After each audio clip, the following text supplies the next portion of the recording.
Hello, and welcome to episode 30 of Intercultural Insiders.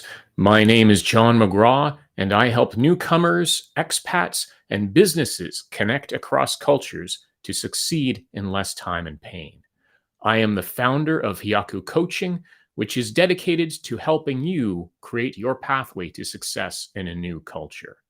The purpose of Intercultural Insiders is to share the stories of people with intercultural experiences. So if you're feeling isolated or lost, you can hear something from the guests' experiences that could help you, even if it's just a reminder that you're not alone.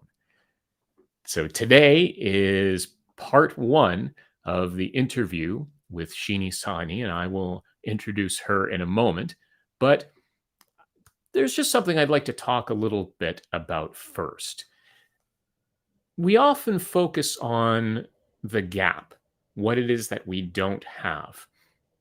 But I was reminded recently by my business coach to focus on the gain, or what I've accomplished over the past 12 months. And I feel it's quite significant. And it's in no small part, and thanks to the wonderful network of people whom I've connected with and who've reached out to me.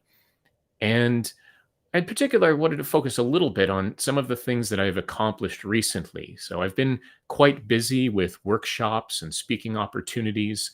Last Saturday, I held another session through Brilliant Minds Group called Get Along to Get Ahead, Canadian Work Etiquette and Expectations.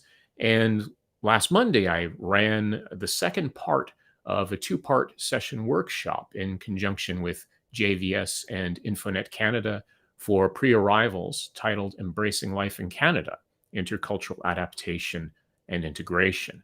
And it's been wonderful being able to connect with people who either have arrived in Canada, or in the case of the JVS program, pre-arrivals, and helping them to find their way into integrating to life here in Canada while still remaining true to themselves and their own cultures.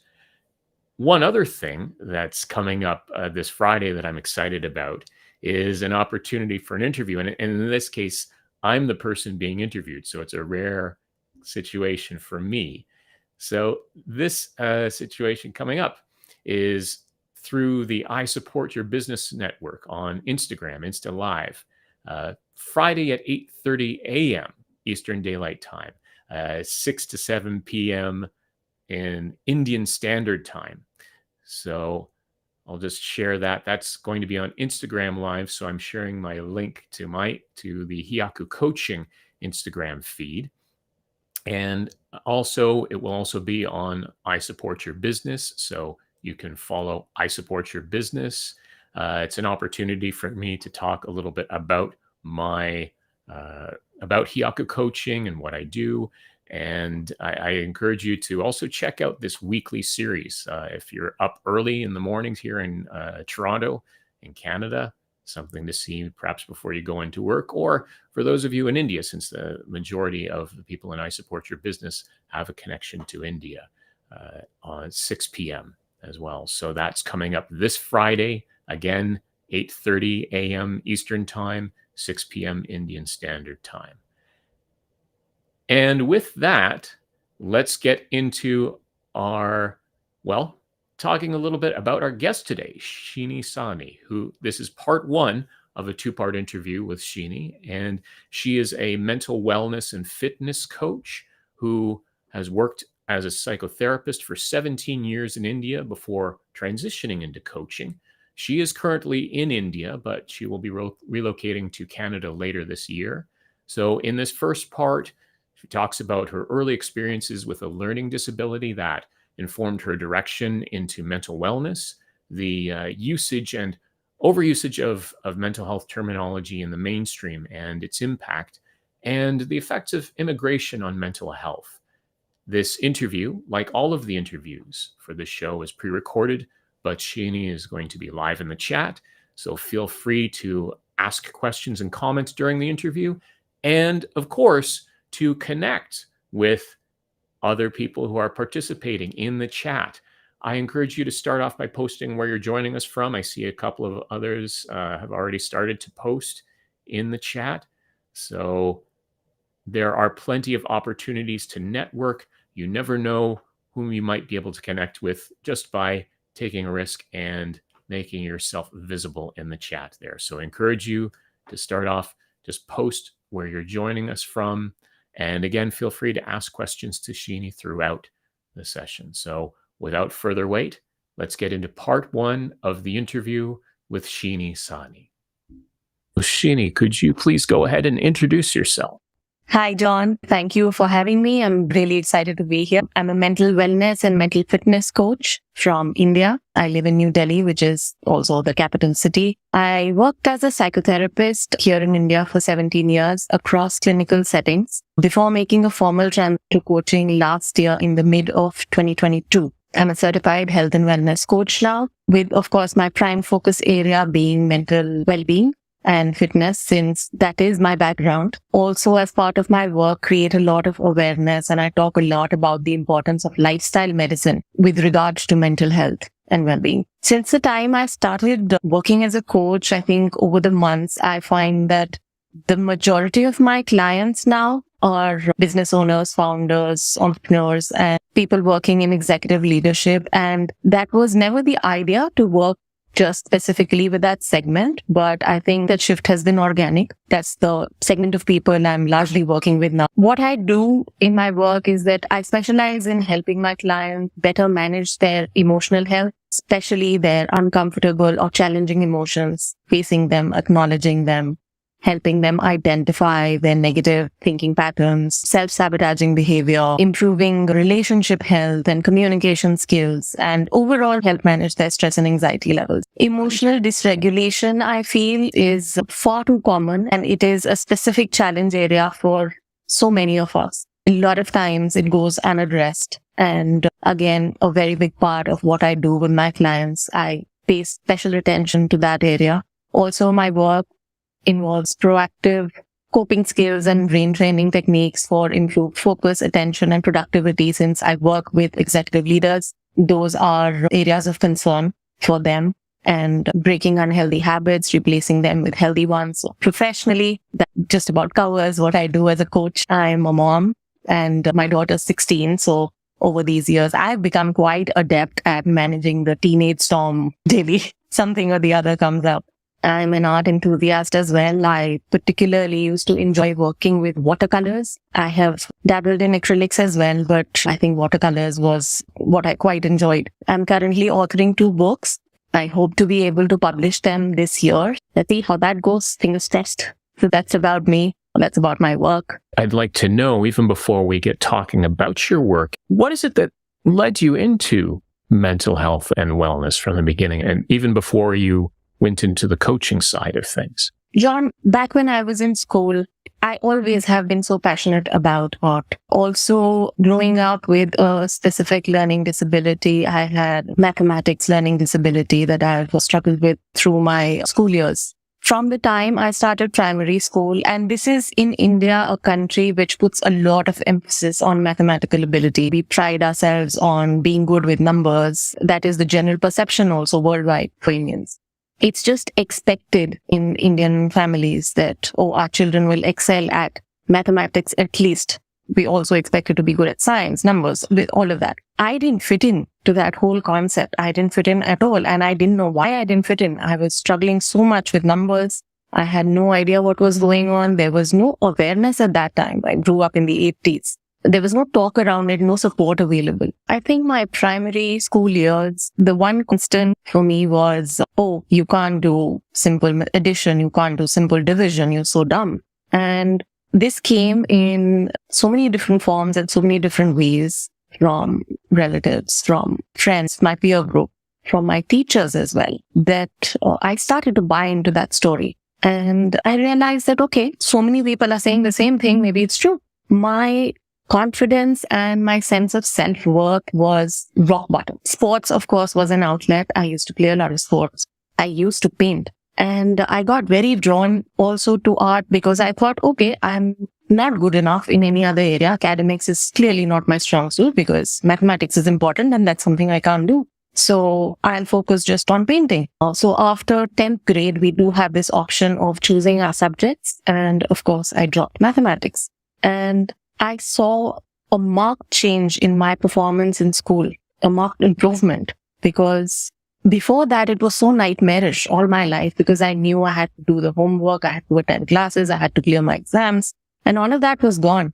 And I actually scored well enough that when I went to university, psychology was still a very, not very new, but still a relatively new subject here in India being offered in university. I opted for that. And that was my very first understanding of what I had gone through. Even before applying to the course, to enroll in the course, I was largely, because of the pain and the suffering that I had gone through emotionally, I was very drawn to it. Okay, let me understand how the human mind works. What are these disorders and disabilities all about? A lot of it was about that. Honestly, it was very personal at that point. And as I studied more and more, of course, I got drawn more into the field, and then there was no looking back from there. But that's how it started. I appreciate you sharing all of this, of your stories and your early struggles, how it affected your confidence, and then the opportunity to learn more about it and to take your experiences and bring that into the work that you do now. I think that there is a lot of misunderstanding when it comes to neurodivergency. And I think that also it ties into understandings in different cultures as well, and also cultural misunderstandings. What are different people capable of? And I think that very much ties into all of the discussions around diversity, equity, and inclusion. It's not just about where a person happens to be born or what their passport is. It's all of their experiences. So I think that this very much ties into this discussion about culture. So thank you for sharing that. So you got into studying about psychology in university and going into this work. So perhaps you can take us through the journey of the work that you did and your transition into the coaching side of things. So I'll briefly talk about the years that I've worked as a therapist because I want to focus more on the coaching aspect of my work now. I worked across clinical settings. I've worked with rehabilitation centers, worked with hospitals. I did set up my own private practice also, which I ran for a number of years. What made me actually consider coaching was, this was during the pandemic when there was so much going on. It actually became a mental health epidemic as well. And in all parts of the world, in every single country, those effects were felt. And there was a very clear realization that not too much attention is being paid to the preventive aspect of mental health care and mental well-being. Why should we sit around waiting for crisis to hit? Why should we sit around waiting for people to go down that slippery slope and go down that spiral? Early intervention points can be created and emotional regulation can be strengthened. Mental fitness can be strengthened so that a lot of what people deal with or are forced to deal with because they haven't sought help at the right time, a lot of that can actually be avoided. And this realization came very strongly during the pandemic. So that, I think, was what made me reevaluate my professional choices and the path forward, the road that I wanted to take. Also, I was also still struggling. I had my own health concerns as well. I got COVID and it went on for months. So that was also a part of it. I did take a break for a couple of months and I thought about this. I thought this through and I decided, okay, let me take a step back from mainstream therapy and I'm going to focus on coaching now. As a therapist, I did not work with children. I worked only with adults, 20 and above, largely. As a coach now, I get to work a lot with teenagers as well. I address university students. There's so much open conversation about their struggles, their stresses. India being such a competitive environment academically, I think by virtue of the population that we have, there's so much competition in every field that university students, especially in competitive fields, engineering, medical, there's so much stress on them. And that stress is not just to perform well in their exams and to do better, secure good marks and get into a good college. A lot of it is from their families also. Unrealistic expectations, no understanding of whether or not one can cope. These continue to be challenges even today, unfortunately. A lot of these are present day challenges also. So that's what made me consider coaching. And that's how I made that shift. Thank you for that explanation. You have a much greater understanding, clearly, of therapy than I do, obviously. But to perhaps clarify a bit more for the audience, my understanding of therapy versus coaching is that therapy is focused on the past to help people cope with the present, whereas coaching is more future oriented in terms of Right. what's the reality now so that you can make the choices in the future, which is not to say that one is better than the other. And in fact, both can be quite complementary, but that's my understanding of that. So what would you say to that? Very correct, John. Therapy is more about coming to terms with what has happened, processing it, and how it applies to the present. Coaching is very forward movement oriented. It's very planning action steps, what to do next, moving forward. It's structured that way. So I feel personally for me, because I also did experience intense emotional and physical burnout during those couple of years of the pandemic. And personally also, I feel making that shift did me so much good. Not to say that I didn't enjoy working as a therapist. I did. Very fulfilling. But this is less intense, for sure. This is less intense, and it's a lot of collaborative work. Since it's very forward movement, it's very exciting also for me as a coach and also for my clients. I think now that I can draw those comparisons, a happier space for me to be in. You mentioned that you also do a fair bit with students when it comes to coaching, if I understand correctly. Yes, not as clients, but I do address teenage students and high school students and university students. I do workshops with them. I've done a bunch of keynote speeches just as a way to create awareness and to start conversations and to get people comfortable about addressing and acknowledging their challenges so that they don't bottle everything up. I think that is a very good age for them to start having those conversations with one another, to open up to one another and learn to open up to the world at large. That, hey, this is me, this is my challenge. How do I go about it? How do I cope with it? It seems to me that younger generations appear to be more open when it comes to discussing mental health challenges as compared to perhaps our generations. They are more open, John. But again, on the flip side, there's also a very big concern that I think a lot of terminology is being used so loosely now. Words like trauma, words like depression, words like narcissism, so many conditions and so many therapy terms, if I may use that term. They're being thrown around and used so loosely because it may come from a place of attention seeking on social media, or it's just become a part of how they talk, which I think is so unhealthy. It is so unhealthy because what they don't realize is, so when somebody says, oh, I'm so traumatized, such and such thing happened a couple of days back, or I have so much workload for the next week, I'm so depressed. Now that is not what depression is, or that is not what trauma is. I think that clear understanding of what these terms mean is so important because the people who are actually suffering from these, I think it's unfair to them. Because if everybody has trauma and if everybody is depressed, then what about the people who are actually suffering from depression? Where do they go? They may choose to not seek help because of it, because they think, oh, everybody is depressed. Why should I especially go out and seek help? This is just part of the society we live in. That's not true. That's a very good point that I hadn't considered. And I think that students who are coming internationally probably face even greater challenges on top of all of the other challenges of just going to college or university. So for those students who are reluctant to consider exploring getting help, maybe because of those reasons, as you mentioned, what could you say to them? A lot of factors come into play here. So I'll speak about Indian students or even Indian workers who, let's say, migrate to Canada for work. One thing they constantly hear is, you don't have Canadian experience. Students face that as well because they're working part-time. So while somebody is maybe studying medicine, but is having to work at a retail store at minimum wage. Now, even as a student, they might have skills way beyond what they're doing as part-time work.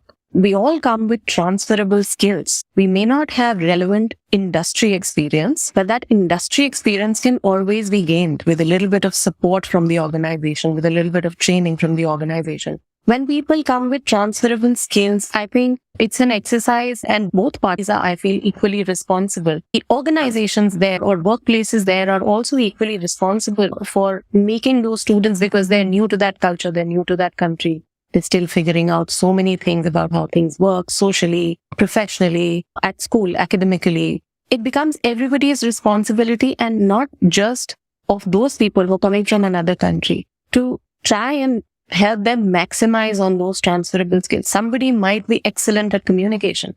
Somebody might be an excellent negotiator. Somebody might be coming with the superior decision-making skills and a lot of other people.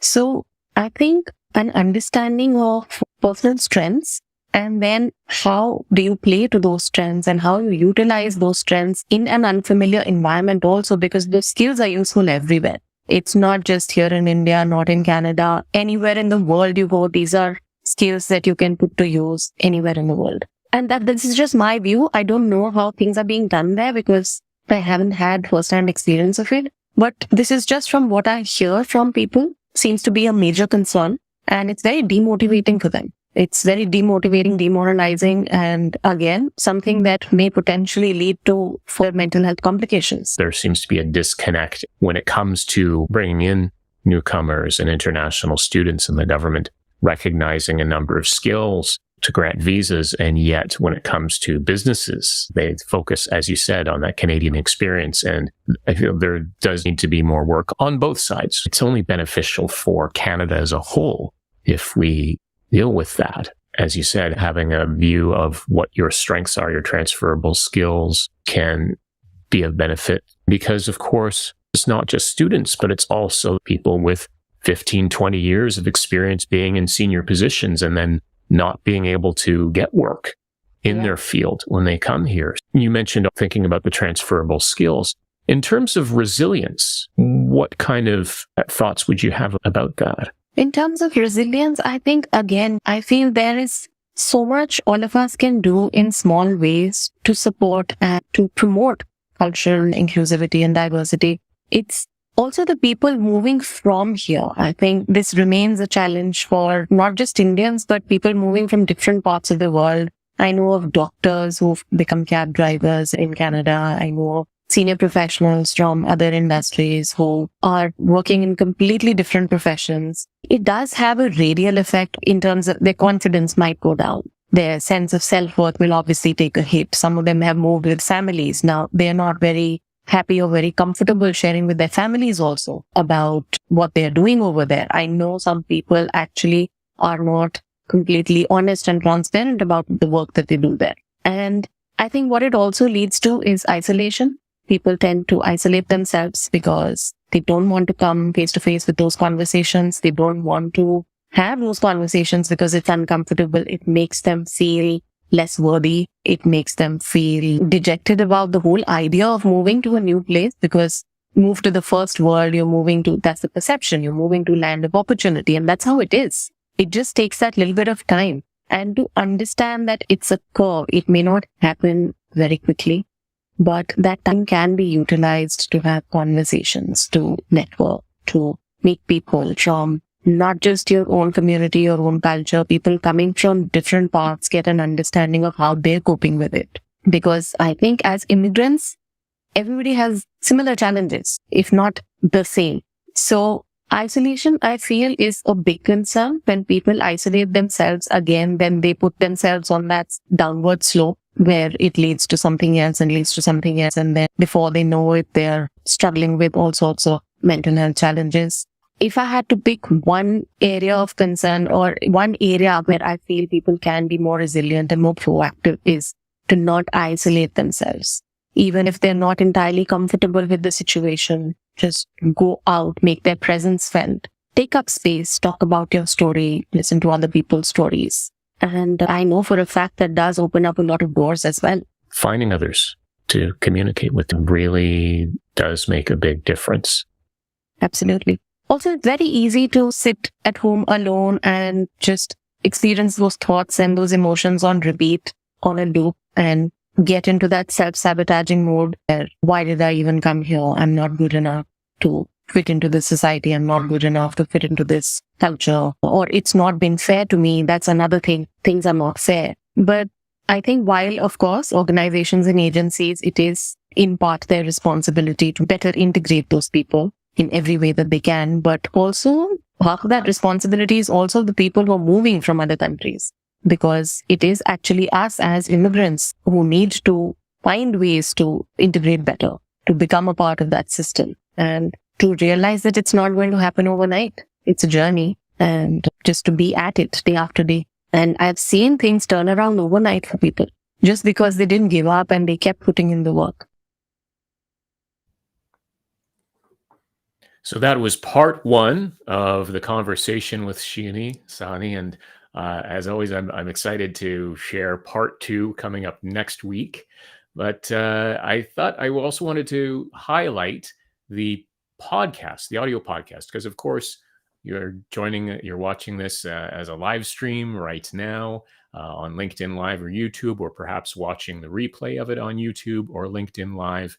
But for those of you who maybe don't have the time to or prefer to listen to shows rather than sit down and watch them, I also want to bring to attention the Intercultural Insiders audio podcast, which has all of these interviews coming up. They're released on the following Monday after the Wednesday show, and you can find them on most major podcasts, pretty much all major podcast platforms, including Apple Podcasts, Spotify, and many other leading podcast platforms. So all of these release on the following Monday, which means that this conversation with Shini, part one, will be released Monday, July 12th. So again, it's an opportunity to take in, if you're the kind of person who prefers to listen while you're doing things, maybe on your commute or in the shower in the morning. I listen to a lot of podcasts in the shower in the morning, or during your workout. It's a great opportunity, so you can also take it in another way, whatever way you prefer. And this has been a great conversation. A lot of things that came up in this. Again, the concerns about mental health and the impact of mental health on people integrating into other cultures. And there's not only the move of geography and being in a different place, but being kind of set back, which again, as many people coming to Canada have to start almost from square one, because of the lack of Canadian experience and lack of recognition of international experience, and the impact that can have on mental health for students as well, in a vulnerable time in their life, and for experienced adults who again have to start from square one. So the overusage of some of the terminology in the of therapeutic terms does lessen the significance of some of those mental health challenges. So thank you again for mentioning that, Shini. That's very important. Just going to go through and see if there's highlighting a couple of comments that came up. So again, from Rosemary, who is a previous guest on the show and also an intercultural coach, experienced in her own right, and a colleague in Toronto. So onboarding programs are a necessary component of this transition. I completely agree. There are a number of programs that are being offered, again, by different organizations to do that, although there can certainly be more. Again, the programs that I've been doing through JVS as one example, but even more extensive programs, I think, are vital to help with that transition, and to make people aware of those resources for mental health and well-being is something that needs to be done so that we can help not only these newcomers transition successfully, but it's beneficial not only for them, but also for society as a whole, and to be able to help them so they can give back by contributing, which is what they want to do. They want to succeed here. They want to give back. So why not make it easier for them? And we're just about coming up to the end of our time here. So, of course, next week, June 14th, not July yet, June 14th at 12 p.m. Eastern Daylight Time is part 2, episode 31 with Shini, where in that episode, she's going to talk about India's cultural diversity and how it connects to relocating to Canada, the awareness of cultural tendencies and how that differs from stereotyping and avoiding the dangers of stereotyping, and being proud of your culture while also living outside of it. So until then, keep navigating your way between cultures towards your goals.